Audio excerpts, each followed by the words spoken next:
Welcome to The Cap, where we are here to speak with college reps and other professionals in the field of college admissions to help answer all your questions and guide you through every step of the process. So if you're serious about college admissions, you've come to the right place. Are you ready? Let's talk about it. And now, here's your host, Dr. John Durante. Welcome to The Cap, the College Admissions Process Podcast. I am your host, John Durante, and I am here to introduce you to college admissions representatives and other professionals in the field of college admissions. Our purpose is to serve you, the students and parents, so that you may gain insights straight from the people who ultimately make the decisions. Regardless of whether you will apply to a particular school being highlighted in a given podcast episode, you should listen to all of them, as each guest will give you tremendous insight and advice on every aspect of the college admissions process. Lastly, if you have any questions you'd like me to cover on future episodes or any comments you'd like to share, please email me at collegeadmissionstalk@gmail.com. And don't forget to visit our website at www.collegeadmissionstalk.com. So are you ready? Let's talk about it. Welcome to The Cap, everyone, the College Admissions Process Podcast. I am your proud host, John Durante, and it gives me great pleasure to introduce to you today Matt Lucatamo, admissions representative for the University of Delaware. Matt, how are you doing today? I'm good, John. How are you? I'm great. Thank you so much for asking. And let's get right to it. Matt, why don't you start by telling us about yourself? How long have you been in admissions, and how did you end up in this position? Sure. So I am a Delaware native, grew up here, went to high school here. I'm a UD alum as well. I graduated in 2020 and I majored in English. Um, So I've been in admissions for about 6 months now, and I kind of stumbled upon it in like a happy accident sort of way.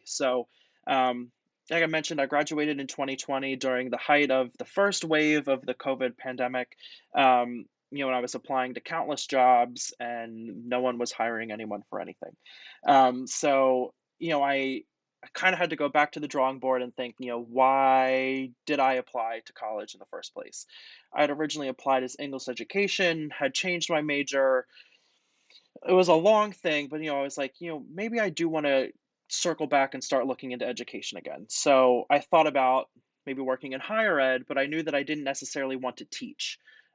So about after a year, this job posting had opened up, and I applied partly because I felt like I never really got the proper send off from campus in the first place, and I wasn't quite ready to leave the community yet. But come September of 2021, now I don't have to leave the community because that's when I began as an admissions counselor here at UD.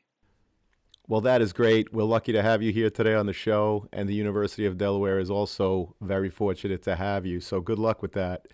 What does a typical year look like for a college admissions counselor? Typical year, it's kind of like each season of the year correlates to a season of the job. So in the fall, we are all systems go on student recruitment. Admissions counselors are traveling to their territories. We're visiting high schools. We're going to college fairs. Because we're trying to get current seniors interested in applying to our institution. Um, then in the late fall, early winter, it's when we begin reading applications for the upcoming freshman class. So that lasts until the end of the winter. So we are, thankfully on the tail end of reading applications now at the end of February. Some of the days get very cold and very long, but spring is the light at the end of the tunnel. Then during the spring, after most admissions decisions have gone out, we begin recruitment for the next class of applicants. Typically going back to our recruitment territories, visiting college fairs, and speaking with current juniors who are getting started in the college application process. And then in the summer, we are hosting prospective student tours on campus. We are taking vacations because they are going to be well needed. And then we're planning to do it all again in the fall. That's terrific. Thank you for that overview. I really appreciate it. And how many applications do you review a year? And do you, Matt, actually represent a specific region? Yeah, so UD receives typically it's about 30,000 applications a year, Wow. but this year is actually shaping up to be our largest applicant pool ever. And we're nearing 35,000 applications this year. Um, so that averages out to about 2,000 applications read per counselor. But to some extent, that varies by recruitment territory. Um, my recruitment territory, I represent both Nassau and Suffolk counties on Long Island. What is the average profile of the current freshman class in terms of their GPA and any other related data you collect, such as SAT or ACT scores? Sure. So our current freshman class, the average GPA is approximately 3.7 to a 4.2 on a weighted scale. Um, an important thing to note is that at least for students applying for the class of 2027, so they're applying for entry for fall of 2023. We are at least test optional through that year. So through the next application cycle, we are test optional. But if a student is going to submit their test scores, our average SAT range is a 1220 to a 1380 composite score, and our average ACT range is a 25 to a 30. Well, that's great to know that you're going to continue to be test optional, at least for the near future. Thank you so much for sharing that. What advice would you give a student if they fall lower than the current freshman class average? Should they apply? Yes, I think they absolutely should apply, because getting into college is not just a numbers game. Yes, we're looking at your grades, we're looking to see how well you performed, but we conduct a holistic approach when we're reviewing applications. So while we are definitely looking at your grades, we're also looking at the rigor that you took those courses. We're looking at your test scores if you choose to supply them. We're reading your essay. Contrary to popular belief, we are reading those essays. We're reading your letters of recommendation. We're looking at your resume, should you choose to submit it. Anything that can help me learn more about your extracurricular involvement, if you've done any research in high school, and if you've been involved in a community engagement, service organizations, anything like that. All of those things help build a strong case for your admission, and they are outside of the world of just how you perform in class. Hey, podcast friends, are you or someone you know in need of some custom college gear? Prep Sportswear carries a wide variety of college fan gear and apparel, including t shirts, sweatshirts, hoodies, hats, and so much more. So, whether you're getting ready to go to the game, hanging out on campus, organizing a college bed decorating party, or you're simply looking to build upon your college gear, Prep Sportswear has you covered. Check out our Prep Sportswear affiliate partnership link in the show notes for all the details. As an affiliate partner with Prep Sportswear, the podcast does receive a small commission if you make a purchase, but rest assured that we would only promote products that we believe in and feel that would benefit our listeners. And now, back to the show. If a student applies early action, is there a better chance they will be admitted? What advice would you give a student considering applying early action? And I don't think Delaware offers ED, but same question for that as well. Correct. So we do not offer ED. For those listening, ED stands for early decision. Early decision is a binding agreement, which Delaware does not have. So we have early action and regular decision, neither of which are binding. The only real difference between early action and regular decision is that with early action, you hear back sooner. So I recommend students apply early action if they are considering applying to our honors college, or one of our more competitive majors like nursing, biomedical, chemical engineering, or sports management, sports health. Those are some pretty popular majors with programs with limited seats. So since they are highly sought after, general rule of thumb, the sooner you get it done, the sooner we read it. So if you're interested in those areas, I highly encourage that you get your application in the early action deadline. Um, and of course, it's always better to apply sooner rather than later because you want to get your application off your plate and you want to enjoy the rest of your senior year, actually being a senior. You don't want to miss going to homecoming or hanging out with your friends before or after the football game because you're writing your college essay. So that's my advice: is to get it done, so that way you can enjoy the rest of your senior year. Well, that is great advice. Thanks again, Matt. And what are some examples of college essays that really stuck with you? In other words, when you read them, you thought, wow, I really have to meet this prospective student. I will say, think of something that has happened to you uniquely. Um, for example, I read a lot of sports essays. There are a lot of ACL tears, and there's a lot of getting cut from the cheer team or not making the basketball team your freshman year. And while those are, you do learn lessons from those, I want to I want to hear more from you. Don't just tell me about the time you played a football game. Tell me about your connection to the sport. If you and your family watch it every Sunday, or you play flag football on Thanksgiving morning. I want to know something personal. Regardless of your essay topic, I want me to tell you about you. My advice is to keep it conversational, keep it funny, keep it as if you were meeting me in person for the first time. I want to be engaged. Your essay is your one chance to get my attention, and it should happen in the first few lines of your essay. Um, I did have a student write about being struck by lightning, though. That was kind of cool. So if you were struck by that lightning, you might want to write about it. that must have been shocking, Matt. Shocking indeed, but it's the one I remember. That's fantastic. Well, thank you for sharing that. In terms of the teacher letters of recommendations, what are you looking for to help you get a better picture of the candidate? Are there, again, examples of letters that really stuck out and made an impact on you? Sure. So while we will accept teacher letters of recommendation, UD only requires the one that comes right from the guidance counselor. Students are more than welcome to submit additional letters from teachers or bosses. And we'll read them, but they're not required because 9 times out of 10, they're gonna be positive, right? No one's gonna write a letter for me that says, "Actually, Matt sucks. Do not admit him to the University of Delaware." But, when we do read them all, but when we do read them, I'm looking for personal experiences that you've had with the student. I wanna hear a moment that really sticks out to you that speaks to their character as a person, because so much of the student's application is about their academic performance and their extracurricular accomplishments.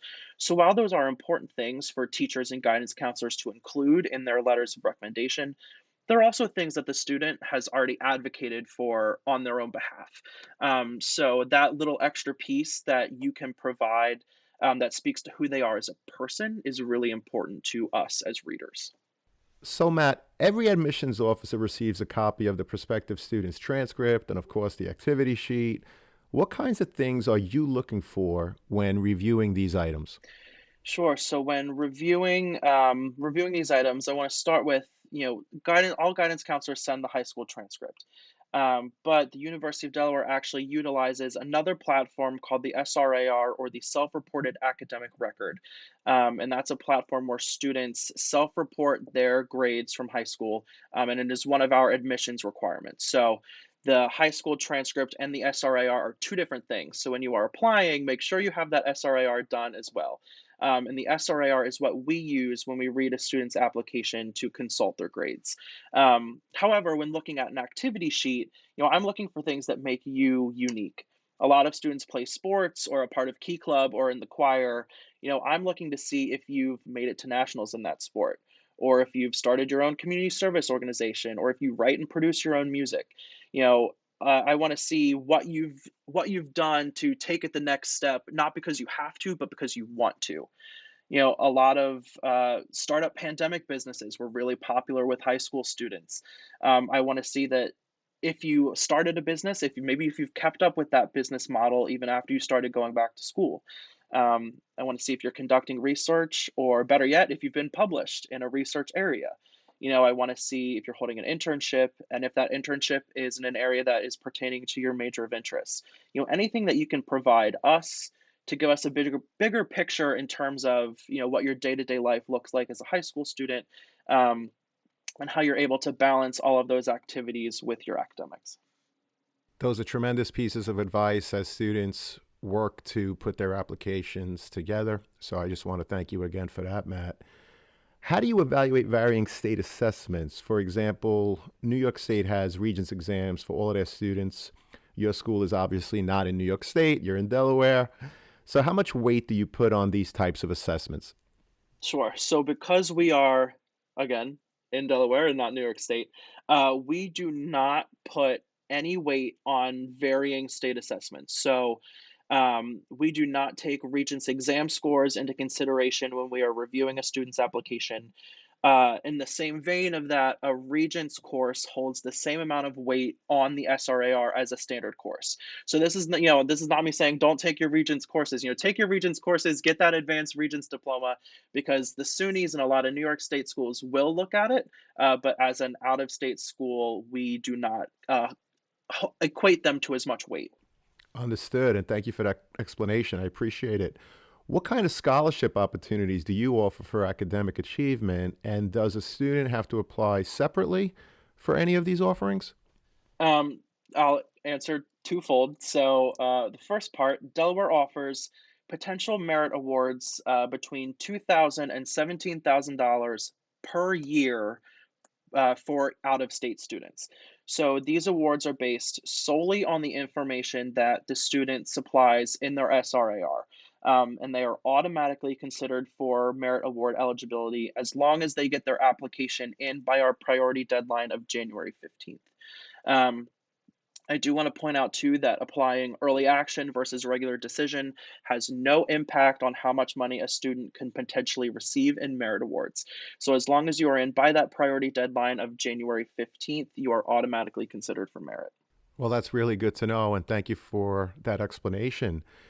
Do you conduct on site interviews with prospective students? And if so, Matt, what advice would you give a student preparing for those types of interviews? Sure. So the University of Delaware does not conduct on-site interviews with prospective students, but we do offer virtual appointments where students can meet with their admissions counselors one-on-one via Zoom to ask any questions to us. We can assist with the application process. But my best advice, if you are preparing for an interview at an institution that does do interviews, or if you're signing up for a one-on-one with us, come with your questions ready because we are a resource for you, but we have very busy schedules throughout the day. So, if anything that you can best prepare, so that way we can best help you, that's my advice. Perfect. Thank you so much. And how often should a student visit the campus? And do you keep track of such things? When I was first applying for this job, I had someone tell me there are three F's to the college admissions process. It is feel, finance, and fit. And I think that fit is the most important of the three. So while we do keep track of how many times a student visits campus, it has no influence on that student's admissions decision. But so fit is so important because picking a college is kind of like dating, right? You have to be comfortable and fit within the campus environment, but we also have to fit your needs in terms of what you're looking to get out of your education and beyond. And the best way to do that, to really analyze the fit, is to see campus in person. So while we do keep track of it, it's not something that has any sway over an admissions decision. Great. I appreciate that. And what other advice would you offer prospective students and, of course, their parents who are starting the process now? Make a spreadsheet. That is my biggest piece of advice that I can offer. Go to make a list of all the colleges that you're applying to, visit their admissions website, and make a master list of what each school requires as part of their application process. One of the biggest things that I heard this application season was that students and their families were unaware of our certain admissions requirements, like the SRAR. But it is right there on our admissions website. It is number two on the list of things to submit right under your application. So just make sure that you are familiar with all of your school's different application requirements. And that ensures that your application is complete and correct the first time. If you need any help doing so along the way, reach out to your admissions counselor, or if you're not a Long Islander and you're listening, reach out to your admissions counselor for your territory. And we're always an email away. It is the bulk of what we get paid to do. Well, that's fantastic. Thank you so much, Matt. I appreciate that again. And lastly, why should students apply to the University of Delaware? It's a loaded question. It's kind of like asking, do you want ice cream or birthday cake? There's really, like, there's so many good things you can say. So, students should apply to UD first and foremost because of the endless opportunities that we have to offer. So, we are a tier one research institution. That means that we are land grant, sea grant, and space grant. So there are research opportunities for any student in any major as early as their freshman year. UD, we are looking for the next generation of innovators, researchers, to really change the world, and hopefully that starts through the research that you do as your time as a student here at UD. But the beauty of UD is that no two students do the exact same thing. So outside of all of the academic paths that you can take, we have a 4-year World Scholars Program, as well as semester-long study abroad for all students in any major, fall, winter, or spring semester. Outside of that, we also have a lot of job opportunities right in our backyard. So two-thirds of all Fortune 500 companies are headquartered in Delaware. So Wow. students have increased access to those opportunities, maybe more so than if they had gone to another institution. And lastly, we are continuously improving our commitment to diversity, equity, and inclusion. We are currently 32% people of color, 13% of our students identify as Jewish. We have multiple gay straight alliances on campus. So there really is a way for every student to feel involved and that they have a voice here on campus.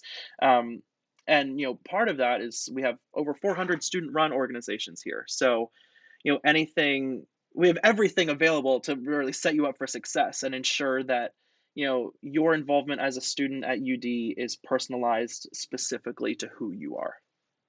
Well, it sounds like you offer so much within your classrooms and beyond. Certainly an amazing university to attend. Obviously, I have a lot of students that are there currently and that have graduated from the University of Delaware, and I have never heard anything but accolades and fond memories.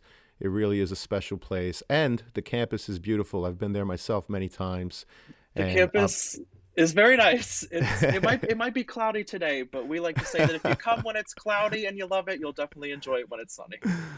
that's great advice. Matt, I cannot thank you enough for your insight, your input, the advice that you gave to so many students and their parents. We really appreciate your time. Thank you again so much. Thank you, John, for having me.